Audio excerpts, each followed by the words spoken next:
are.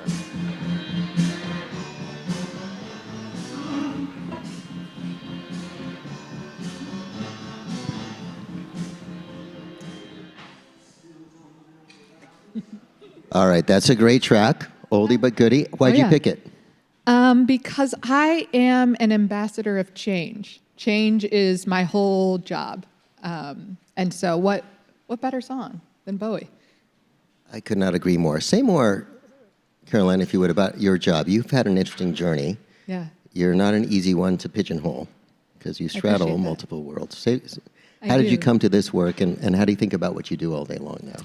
Yeah, so I am an expert in treating suicidality and self-harm. So I am a clinical psychologist, okay? So in my line of work, I have to be very good at establishing relationships, dialoguing, and influencing behavior, often under a lot of pressure. And so those are the skills that I, was trained in doing. And the skills we use, they're developed in the context of randomized clinical trials, okay? So the grant funding, the research, the peer review that goes into developing these strategies, they're beyond anything you're gonna see in the consulting or executive coaching space, okay? Because they have to be. And I don't get licensed based on like testimonials, right? I have to prove that I can affect change again and again and again. The problem is that we rarely think about the application of some of the strategies that I've learned outside of the context in which they were developed. And that is a huge mistake. Because I imagine everybody in this room has been in a situation where they needed to dialogue effectively, affect decisions, right, and quickly and under pressure. And so my work has kind of broadened in a sense in that I've really started to look at how we can bring these really effective tools outside of the space in which they were developed and into more spaces in which they'd be effective. So we have some copies of your book here. It's called Validation. Mm-hmm. I'm going to say early, I'm going to reward the best questions with a copy of the book later on when we open it up. So talk a little bit about, and congratulations, first and foremost, publishing a book. That's a big step. What brought you to the topic here? What is the central change or message that you're trying to drive forward with this book? Yeah, so validation, what I mean by that term might help to open with that. Validation simply communicates that you see the validity in another person's perspective. It is how I demonstrate that I see or I hear you, okay? In the absence of feeling heard, people rarely listen to you, okay? That is a fact. Unfortunately, we're really well trained in like debate, and our negativity biases have us focus on what's wrong with another person's argument or perspective, not what's right. And so these skills that I, learned in becoming a therapist are designed to help me communicate that acceptance, that understanding, especially when it's hard to do that. So that's what validation is about. And we're gonna give ourselves permission, sure, Caroline, to go in lots of different directions here, but you don't think of this as just something that happens in the context of personal work with a suicidal patient. No. You're my understanding, and we talked before, you're trying to drive this into professional settings. Yes. Say a little bit more about, let me jump in and tell you, look, for years, Vivek and I have said, okay, products, technology, revenue, customers, we can solve all of those problems. Mm. We feel very confident. Eventually, we can solve all of them. The people puzzles are the hardest. Yeah. Right? And so it strikes me as we have this conversation, and you're speaking to matters of communication and validation. I'm looking at some of these hard-edged engineers. They think and they do math and they write code. I don't have time for all of that touchy-feely nonsense, right? Mm. And yet I find it to be the most. Those are the obstacles that frequently impede our progress the most, right? Absolutely. What is it? Why do we have this strange separation, I think, between our personal lives and our professional lives, particularly? I think many of us, and I'll make this personal for a minute, so And I have my wife's permission. I told her I'm going to have this conversation. So we got stuck. We went through a rough patch in our marriage. And it was really important to get help from somebody who could help us talk through exactly what you said, which is, look, maybe I'm wrong, maybe I'm right, maybe you're wrong, maybe, who knows? The key thing is, I just want you to receive what I have to tell you right now. And to the point about personal versus professional, you can imagine people in this room, when I came to work and I'm talking to Jeremy, and I say, Jeremy, I just want you to receive what I'm telling you. And Jeremy's like, okay, you're freaking me out. Stop being weird. But the point here is that we have, I think, this really deeply rooted need as human beings to not be right or not be wrong, but just to be heard. Why is that so elusive, particularly in professional situations? Because we are trained, as I mentioned before, in debate. When we are in conversation, especially when we're in creative conversations, we're really focused on our own message, right? And or formulating our rebuttal. So we're not as well trained at identifying commonality, at signaling understanding. It's just not, one, how we're wired, and two, how we're trained kind of through our education. And so it really is a separate skill set. But I want to emphasize this, like underline, it's a skill set, okay? Psychologists aren't like born this way. We are trained in skills that anybody could develop. And let's be clear as well, people are people. So what works to influence change and establish rapport and foster dialogue with a suicidal client, okay, works like gangbusters over here where the stakes are less high, people are less dysregulated, and they have more resources. When we met, I noted on your biography that you had trained in a particular methodology, which corresponds, it's the Gottman School, which corresponds to sort of a body of work for marital counseling. Exactly to your point, these are habits, right? It's in other words, it's learnable. And these are things that you can act. And what drives maybe some of us a little crazy about people in your field, if I can say it, Please. Is that it devolves so much into, well, then how does that make you feel? Yeah, let's really lean into that. And how does that make you feel? Okay, but what the hell are we going to do, right? Like, how do I turn this into a habit that, and it is possible, in fact, to change your mind. You can rewire your brain by adopting new kinds of habits. Can you give us a couple pointers here in the context of work, because we're crashing into each other, and we're having grand debates all the time. By the way, most technical people are trained, we said it earlier today, you do math, you do computer science, you're wrong or you're right. Yes. Right? Yes. So give us some pointers, some ideas of the kinds of habits now that we can start to try on during an average business day when we're feeling stuck. Okay. Yeah. The emphasis on right and wrong, on black and white, is incredibly problematic when it comes to collaboration, because nobody wants to be wrong in a collaboration. And it also would suggest that somebody holds the truth, okay? So in my line of work, we differentiate between problem solving or change and acceptance or understanding. If I want to affect change, I have to signal to some extent that I understand and accept the other person's position. That's just a matter of like what's going to be effective. Okay, so in terms of little things you can do, if you're in a conversation with somebody, let's say you've got a PM and engineers who are talking past each other, and product decisions are being stalled, right, as a result. One of the simplest things to do is to simply repeat what you've heard the other party say. Okay, this is actually a Gottman technique, right? We've talked about this. It's known as copying. But it is the most powerful thing you can do in a debate, in an argument, and in most conversations. And not to do this big like preamble of, I hear you saying. It's not like that. It's just repeating the person's point. Okay, so you're saying we should, I just said you're saying. Okay, so we should X, Y, or Z. That's the problem as you see it. And that's a habit. Some of you work with me, Vivek. There's Max shaking his head. Let me say back to you what I think I heard you say. And we do this, St. Thomas of Assisi, I say it, you say it back to me. Let me say it back to you.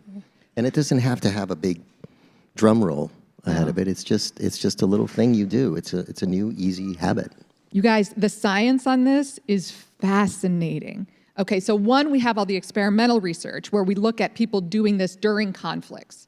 And what we find is that it consistently, again and again and again, reduces sympathetic arousal, meaning when somebody has their words copied back to them, we actually see their heart rate decreasing. We see a decrease in galvanic skin response and other indicators of arousal, okay? It also affects behavior. So if a waiter or waitress repeats your order to you, they get significantly higher tips. Okay. We naturally copy the body language and words, vernacular, of the people we're speaking to if we like them and or are attracted to them. Okay, it activates mirror neurons. It's how we connect. We stop doing it when we feel attacked and defensive, which ironically is when we need it most. Okay, so attacked and defensive. Sure. 20 plus years ago, all right, I'm a CEO and I'm in a meeting, and I remember the moment when I'm asking, so we're having a debate, and I ask, well, why? But just notice my tone of voice. Why? I linger on the wah at the beginning, right? And I see them seize up, and I realize, okay, I'm not sending the right vibes. Think about it. How many times when somebody asks you why, does it implicitly feel like an adversarial moment?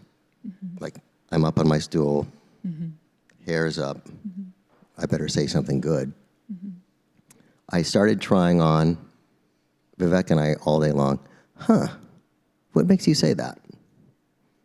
Total key change, right? Because it's suddenly now, like, no, we're just having a conversation, and this isn't me in a power position, and it's just, like, it's curious. I'd really like to know, with curiosity, what makes you say that, right? So these tiny little things, they elude us, but they feel like such achievable little moments and habits, you know? They totally are, and I can't emphasize the degree to which this is really like an algorithm, or, you know, when I talk about these skills, okay, I'll tell you a story. I probably shouldn't, well, whatever. Go for it. I was working at, Google Brain reached out, and they wanted me to put together a course, basically, to help 100 folks on this big team work better together, okay? And just to give you some context, this was a group of half engineers, half hard science researchers. And I'm gonna come in with my acceptance and change stuff and my touchy-feely stuff. And I was like, oh my gosh, this is gonna be a disaster. But I put this curriculum together. It was a 12-week course. They were required to go. Okay, how much is everyone gonna love me coming in? There were 100 people required to go for 12 weeks. One of the main things I emphasized, I focused half of it on behaviorism, stuff like positive reinforcement, shaping, the other half on validation. I taught them 8 skills, okay? Class was a huge success. The single greatest request, most frequent request we got after the class was for more information on validation, okay? Because folks realized that it was just a skill set that you could easily develop and then plug into all these different situations. And I think there's something about that that actually really resonates, right, with folks who think more concretely in those terms. Hey, let's switch gears and talk a little bit about criticism, which is one of the aspects of communication. So I've found that particularly people who are managing teams inherited frequently terrible habits from a prior manager whose conception of their job was just to criticize, right? In other words, you're just critiquing. I'm going to tell you all the things you're screwing up. And so one of our other little habits we've had for a long time is this keep, stop, start, right? We do the KSS in companies that I operate, once every 6 months. And it's not an HR process. It's just a conversation. And the point of the keep is here's the stuff that's awesome. Keep doing that, right? You immediately you start to create more of the right hormones for this conversation to unfold. And it should be genuine. Like, there's good stuff. You're not everybody, you're doing some good stuff. Let's call attention to that. But in the stops and starts, and now I want to open it up to criticism, I think it's such a fascinatingly difficult thing. I see it so much where people are like, ugh, I know I need to tell somebody such and such. And the agony around what I call the courageous conversation, right? How do I, with compassion but specificity? Okay, so the other thing that happens is, well, I kind of suggested, and they should just know. I kind of let them know. Well, how frequently does that work, right? So give us some advice on how do you have an action-oriented conversation in the style of evidence-based, here's what works, to get your message across, to not be perceived as an adversarial jerk, right? What advice do you have for people in the room on how to have the courageous conversation and how to convey criticism constructively? So I'll go back to my behavioral roots here. The single most important thing I'm considering in the context of a courageous conversation is how punishing that feedback is going to be. And how do I mitigate that? Because if I'm giving this feedback in front of 27 people, I've just ramped up the punishment factor. It's now become potentially humiliating. The person feels called out. They feel exposed. And under those conditions, they're not actually even listening. Okay, so it's not effective. What I want to do is turn down the volume on that to the extent that I can. So that might mean having those conversations one-on-one. It might mean, in fact, we know it means front-loading with the positivity. And again, you can say, oh, this is touchy-feely. Like, I don't care if it's effective. And the research is really clear on this. You need around five positive, and by positive, it can just be attending. It can just be, to every one critical piece of feedback. That's how big our egos are, okay? And let's just accept that. We can deny it. We can say it's touchy-feely. I don't care. You're not going to be effective if you don't play by the rules. That's just the name of the game. Well, see, you touched on something, Caroline, that's also driven me a little crazy, because I worked at Microsoft after they acquired my company, and there was a special class, actually, that they had a fancy name for, but the essence of the class was how to channel your inner asshole like Bill Gates and Steve Ballmer.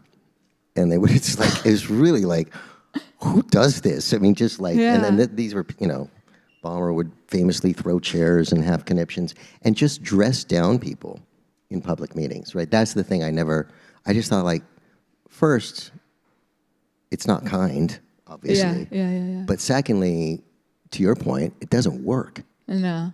They just seize up and nothing changes for the better. So yeah, we like to say praise in public, critique in private. Like do it in a one-on-one, right? Does it ever work? Does it dressing down or even any kind of critical stuff in any public setting work? You want to stay far away from humiliation, okay? It's just such a dangerous space for someone to be in the extent to which it affects their mood, their relationship with you, and their ability to change or take in feedback.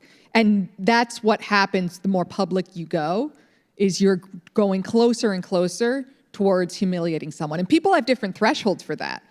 Like, it could just be in front of one other person that someone really feels that. Some folks are like, hey, call me out. I don't care. It's rewarding for me, okay? But given that most folks have a sensitivity there, just err on the side of caution, right?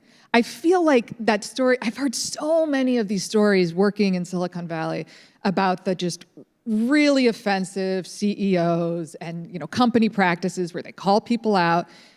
And I want to be clear, this stuff circulates because it's sensational. And they may have success independent of that, but I think it is a false correlation to suggest that they are successful because of it. It's a sensational story and it gets passed around. It's not successful, generally. They're successful in spite of it. Yes, that's right. That's right. Yeah. And it is a funny thing, as you point out, because also I think generationally, people showing up in the earlier parts of their career in Silicon Valley, they are like, how do I be like Elon Musk? Yeah. Well, maybe not. There are lots of other paths that get you more of what you want and allow you to build a longer term successful career. I'm wondering if you could give us, so what are some other sort of hacks or tips for giving feedback? How should we be doing that more Here's a effectively? big secret, something that's totally missing in corporate America or what have you. Praise the work, validate the person, okay? We tend to focus exclusively on praise in professional settings, which kind of makes sense. We're all working, on a project or a goal, but the feedback is, great job, you really delivered. This is great. How did you, just praise, praise, praise. None of that acknowledges the person's experience behind that. None of it says, wow, you showed up, you were putting in 13-hour days, 16-hour days, 18-hour days for 2 months. And you still kept showing up. You never complained. That's a lot. That's a lot of dedication. I see that. Okay? That's just validation. There's no praise in that. That's just validation. I'm just seeing the other person's experience, holding up a mirror to it. And my God, if that isn't reinforcing. But we have this kind of, we're nervous about getting close to the personal stuff. At least that's been my experience. It's just, to be professional is to be kind of cold and project-oriented. And that's a mistake. So what I'm hearing you say is don't just show up and praise the outcome and the result. Take a moment to try to empathize with, what was going on in the interior of that person. Yeah. As they're not quitting and they're putting in the hard hours and Yes. and whatever kind of toll it might have taken on them or their family. Especially for folks who are more introverted, okay? Because they tend to showcase less. They tend to draw attention to their experiences less, okay? That does not mean that they don't deserve to be seen or won't feel reinforced by that. It's just that it's not their MO to be flashy. And I'm not saying this has to be like some big, heartfelt, Dr. Phil moment. It can just be like, yeah, this must have taken a lot of time. I see that. We, engineers especially, to your point, engineers and scientists and analytic types, they recoil from the touchy-feely in those moments.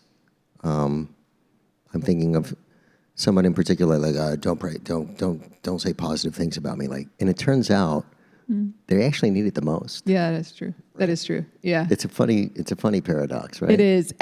But there's a hack here as well. So and I've worked with tons of people who seem to kind of recoil at the emotional validation stuff. And if that's the case, you can always validate their thoughts. Okay? So if someone is like, oh, I don't care how much time I put in, whatever, you can validate the logic in whatever it is that they're presenting. The thought process, okay? Oh, that makes a lot of sense. You pulled in this. I didn't see that before, okay? So you can validate a person's emotions, their thoughts, or their behavior. You don't have to just focus on one, and you don't have to focus on all of them. Just one. But now, if you would, when you have to say a hard thing, so I'll put it out there. I have several moments now and again where, because of my role, and I also, this is for people in the room, to have empathy for your boss, well, I'm really miserable, and I don't want, if I have to go say this hard thing to this person, it's going to hurt their feelings, and it's going to make me miserable. So Tom, can you just handle that? And some of you have seen me get very persnickety, no, I could. Actually, I'm probably, but at the level of principle, I won't, because I deprive you of your own agency by going off and saying the hard thing that you don't have the courage to say. So when it comes to beyond validation now, you have to say something that's not shiny. Give us some hacks, some tips. How do we prepare ourselves psychologically? How do you create the soil conditions for one of those harder conversations to unfold. Okay, so the harder conversations are like my whole job, okay? People do not want to hear that they have to stop using their favorite drug. They don't want to hear that the things they're doing are hurting the people that they love or are hurting me, okay? If I think in terms, again, of punishments and rewards and what is going to be most helpful for this person in the long run, I am not doing them any favors by biting my tongue and not saying the things that everybody else is thinking. Like, that's a lie. I'm protecting myself from the uncomfortable feelings I have in doing so. But it's a lie to suggest that it's in the best interest of the other person, okay? So if I really do care, I'm not going to humiliate them. I'm going to be kind about it, but I will be direct, okay? And you have to be effective. You have to be very specific, because the things folks need to change are often the things they kind of gloss over and like aren't looking at. So you need to like doom, doom, doom. This is the problem, okay? You do it with kindness. You incorporate praise and validation where you can, but you have to also give the message. That's right. We're going to be opening it up for questions here in a minute, and I see Adrian's locked and loaded, but I also want to just, I'm looking at Max Mathieu over here, and Max is going to not be very happy with me right now, but I'm going to go for it. So 1.5 years, 2 years ago, we're getting to work together in close quarters. By the way, I don't like to throw conniptions publicly, but I am spicy. Right? And so we're chiseling away at this product, and I realized that many of the notes that I'm leaving inside the product, I actually hadn't computed that the entire team was processing all of those notes, and the tone and the intensity and with which I'm bringing it, it's well-intentioned, but it wasn't getting me more of what I want. Yeah. And then there was all of this other stuff that Max and I needed to, and I just appreciated Max saying, with help from Casey, I remember this now, it's like, hey, we need to find the right love language, right? Mm-hmm. And that sounds really touchy-feely for a professional thing. Mm-hmm. That's for you. Well, that was your term, I believe, Max, is like, we need to figure out the right love language. And so the main point here that I'd urge you to think about is like, however squishy or uncomfortable that makes you feel, when you're off kilter, and by the way, Max and I are kicking ass together these days. Like, we are like, it's like an umbilical cord between our brains. He sees it, thinks it before I even, like, it's just, right, we've gotten to that other side of it. But we had to like put the turd on the table and recognize, like, we got to find a different kind of love language now if we're going to punch through and get this right. Adrian, let's run these microphones. Kat, there we go. First, thank you for reminding everyone, like, we're just humans, right? In the end, I think, like, we deal with emotions, we feel them, right? And I think just saying, I see you, right, is powerful. What I was wondering is, we talked about, like, the saying 5 great things for, right? For, like, it's kind of like what I was taught like the sandwich method. Because I felt it's very American, like in the U.S., and I was wondering how it's different in different culture. So as you can hear, I have a slight accent, and I know, like, if you are in a kitchen setting as a chef, right? Like, I don't care. You tell me my baguette is great. I want to know what is bad, right? So that I can change. And like, so how cultural is my question. So culture is everything. And unfortunately, I can't get into the nuance of all of that. But again, as a professional, I've got to be effective regardless of who walks in the door. So my key there is to take my cues from the people across from me, okay? So I really bow to how they are speaking to me. And this also pertains to electronic communication. All right, so I am paying very close attention to whether or not the person uses emojis, whether or not they use exclamation points, okay? They are showing me their language. And if I speak to them in a different one, they're not gonna understand it as well, okay? And so that is what I'm looking for. I wanna point out that as you described it in your situation, it sounds like that direct feedback is what feels rewarding to you, right? People are being straight. They're not like just saying what you want to hear. And so that's something you can put out there, is that like, I really prefer really direct communication. I give you full license to be hard on me, and if it's too hard, I'll tell you.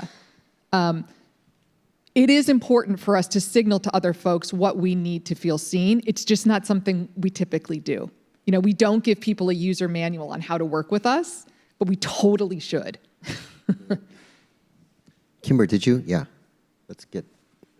Okay. Oh, I'm sorry. You and then Kimber. Firstly, thank you so much for that session. Thank you. You talked about your successful session with Google, right? Mm-hmm. But obviously, the internal dynamics of an MNC, of a large corporation like Google, is very different from a startup or a venture studio or a venture capital firm, right?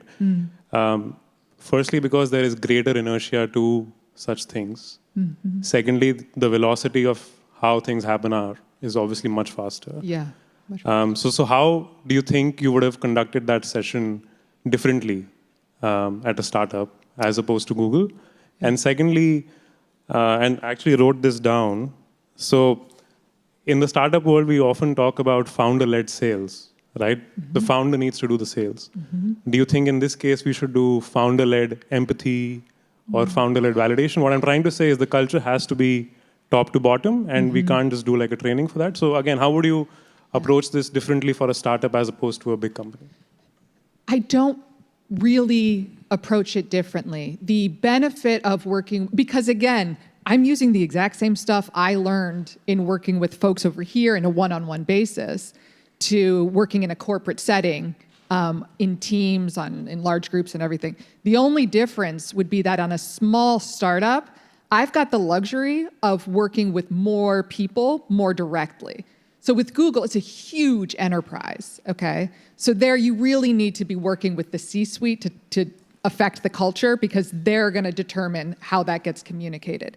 In a startup, you have fewer people, so it's much easier for this stuff to take root, and it does take root much faster.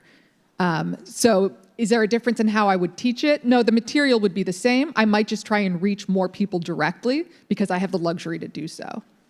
Was there a second part to that? Sorry, I think I missed it. Founder-led empathy. Oh, empathy. And founder-led sales. What about founder-led empathy? It is critical. I mean, and this again is why we start usually with like the C-suite and the CEOs. And it's not because they deserve it or X, Y, or Z, or even because they have situations that warrant it more. Everybody needs it. It's just that we learn through modeling, okay? And so we model our behavior after the people who are in charge, mom, dad, at the top, okay? That's why we focus there. And it absolutely has to come from the top. I think that's a really big responsibility that I hope folks take away from this, yeah. Think along the lines of that Microsoft class that I mentioned, the fish stinks from the head down, right? And it's noteworthy. It's not an accident, right? Now that there's a guy named Satya who is really the opposite of all of those vibes and all of those methods. And the company is worth, I don't know, 15 times more, right? Oh, yeah. So it's not just do it because it's good for the vibes. Yeah. The company's going to be a lot more valuable, as Satya Patel has proven Satya Nadella has proven at Microsoft. Kimber. Thank you so much for this. This has been so inspiring and, needless to say, validating for me to hear some of the things that I've felt, but getting some better advice from it. Good. So my question for you is, like, being the person that can maybe hear what the other person's saying, like understand and use those techniques of validation, but that other person can't. And I think potentially being a therapist and being that person and working with it, do you have any advice of how you can get someone there in those conversations? Thank you, first of all, and great question. I mentioned the user guide thing before, and I'm not joking about that. So when I'm working with managers, C-suites, I tell them, I want you to list out what is reinforcing and punishing to you, okay? Because we're all not the same when it comes to that stuff. You don't like being sweetened up when it comes to your work. You want it straight. Other people find the straight really offensive, okay? It just depends. You need to tell people how they can work best with you. And so when someone is super ineffective with me, I let them know. Like, I'm having a hard time hearing you. I mean, I don't know who Max is. I think there's 3 of them. Max, I see you. Okay. But that was a very gentle way of saying, one, giving feedback. You're not being effective. Okay. And 2, we're going to have to find a common love language here because this isn't working. And so I think, what if he hadn't said that? What if you hadn't gotten that feedback? What would have happened? I mean, do you have a sense, actually? I don't know. Well, it's not clear the company would still exist. Yeah. Max is a founder and really, really core. Yeah, yeah. And that's what's at stake. So if you are more skilled at this than the person across from you, give them the benefit of the doubt that they want to be better and they don't know how to be. All right? And don't assume that they're just targeting you. It might just be that they don't know how to communicate with you. And so I give lots of signals, very direct, okay? Yeah. Thank you. Yeah. Let's go Brittany, and then we'll go right back there. Sorry. Yeah. Hi, so this has been very interesting. So Brittany, I'm actually in a sales role, and I sell to engineering and technical roles. Oftentimes, my first conversations with them are very quick. It's 30 minutes to make a good impression, so it's very transactional. Good. We all know the reputation sales comes with, of the skeevy car salesman. Yeah. So sometimes you come in and it feels like that wall is already up before yeah. I've said a single word. Oh, so yeah. how would you talk about lowering those guardrails authentically? Yeah, so same. Okay, so people come in to see me and they're like, okay, I saw the HBO special of what this is gonna be, right? Talk less, listen more. Be curious. Don't let your voice overpower theirs. So if somebody is going to feel heard or seen, you have to let them speak. And our tendency can be to go on heavy, especially if we're trying to get people to like us. But that's just, it's very egocentric in a sense. I'm focused more on what do they need? If I were in their shoes, what would make me feel safe or comfortable? I generally want the other person and I love to talk, clearly, okay? But I want the other person talking more initially, especially if they're kind of, guards up. By the way, 2-3 years ago, before our reset at Catch, we're just speaking plainly across the board here. We went to the Zooms. That's the beauty of Zooms. You can actually look at the numbers and see how much of our time our salespeople were talking. And we actually swept through, did a sampling. 73%. Max, am I saying that about right? Where did Max? Anyway, it's about 73% on our Zooms of us talking. No wonder we're not selling anything. We had to shut up and listen, right? It's so powerful. Let's come back. Did somebody? Yep. Do we have a microphone there for you? Okay, good. When it comes to validation, criticism, and praise, the person across from you, I find most of the time, they're already aware of either one or all of 3 of those, right? That's kind of one form of conversation. But then there's the form of conversation where they're not aware of the criticism. Like, for instance, people who are poor communicator. Well, they know they're a poor communicator. You're going to sit them down. They're going to be aware that when you say you're a poor communicator, they're like, yeah, I know, and then you'll work on it.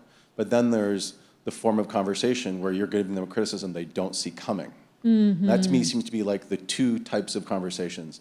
It's a validation awareness conversation, or it's a coming out of nowhere conversation. And do you change your approach when you're having one of those 2 conversations? Yeah, absolutely. So again, I'm thinking punishment, reward. The person who is not seeing it coming is likely to feel it as more punishing because they were not prepared. Their defenses are down. And we can feel threatened when that's the case. So again, I will signal, listen, I'm going to say something that you might not see coming. I'll often even make it sound perhaps worse than it is because I don't know how it's going to land. In my head, it's not that bad, but maybe it is really bad in their head. So I would kind of prepare, this might take you aback. All right? Now you've got their full attention. They're their defenses are up, which is okay. It's okay for someone to be feeling like they are protecting themselves. And then I hit them with something gentle. Okay? It's usually less, bad than they expected. The defenses come down. For the person who is like, yeah, I know this is coming, I would say something to the effect of, you know what I'm going to say, or this is not new information, or you've gotten this feedback before. What's new is the seriousness of it. Okay, I'm worried that that's not getting communicated, and or we're not supporting you in working on it because it's not changing. And so I want to understand what's going on there. If it's just about like it's not landing, I can emphasize this needs to change. All right. If it's that you don't have the resources or skills, let's problem solve. Yeah. We might have time for just one more question. Where are you pointing? Okay, there we are. So first of all, Dr. Fleck, thank you very much for facilitating this. This is much needed and unusual, especially for someone outside of the hive to see this, and Tom, for you as well. This is extremely important. I have a question. You talked a lot about having those difficult conversations from top down. I want to change lenses for a moment. Let's say you are on a team and you need to have a difficult conversation with someone that is your manager. Now, a whole different approach, especially if it's something that manager or leader has done something that you need to bring to them that you know is going to cause maybe a very, very difficult conversation. What are the tips and recommendations you'd make on those? Such a good question, because the variable that is critical here is the power dynamic. You do not have the power, okay? I want to be clear. If you do not hold the power, you need to be careful about how you approach that situation, okay? Does it mean you don't approach the situation? No, of course. Nothing would change if that were the case. You're just going to have to be incredibly diplomatic about how you bring it up. I wish I could sugarcoat that and say like, oh, you can just go storm down the wall and tell them what you think. It's not going to work. All right. You need the person, again, to feel seen by you. Believe it or not, even the people at the top, especially the people at the top, need to feel seen and respected. Okay. So I would do a lot more build-up. Okay. I would also do a lot of, I know this is not what you intend, or this is very difficult for me to bring this up. When people are aware of your vulnerability, they tend to soften. I know we have a very different perception of that, but trust me, when you are vulnerable up front, people tend to soften. It's when they feel like you're attacking them and coming at them when they didn't expect it and threatening their power, that's when they get spicy. Man, that is such, by the way, that question gets a book. Such a great question, because I've been in those situations and I understand, right? And then I frequently get it secondhand. Well, I can't really say what I want. It's really on my mind with Tom. I so appreciate it, right? And that's the thing. Like, people think you so appreciate it when you get something thoughtful. What Caroline said, hey, I know this isn't what you intend. Those are good scripts, right? Because now I have empathy for you. Oh, this is uncomfortable, and now I'm, right? If I could just append one key thing, and several of you have heard it already, please don't just tell me how fucked up everything is. Suggest, and I think we could do this, and I think we should try the other. Okay, see, because now in this evidence-based, action-oriented world we live in, you're helping me or your boss or whoever it is, right? So just coming in and diagramming out all the ways in which it's not working. Okay, that's a start. And again, there are really useful ways to phrase it and frame it. And then always try to punctuate it with, and here are things I think we could try. Here are things that you could try to make it otherwise. Such a good point. Because what's more punishing to the people who are making all of the big decisions than I've got another thing for you to manage. Okay, so I think about that in terms of, I'm just back to that like reward and punishment. That's going to be punishing. There's a huge problem and I don't have a fix for it. What are you going to do? Like, that sucks. It's really, that's where you can have a little empathy for the boss, right? Yeah. Like, because they're juggling too many things. They're beleaguered.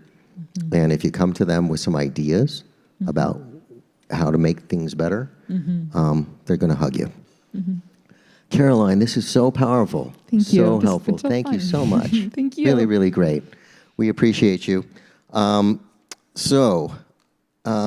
me just let you know now that this is the end of our general sessions. So if you're interested in product engineering topics, stay in this room. If you're more of a GTM, go-to-market person, you can head out over to school night just around the corner. Grab some beverages if you're heading out. We're going to transition into the working sessions now. Caroline, thank you again. Thank you Really so much tremendous. for having me. Thank you. Thank you.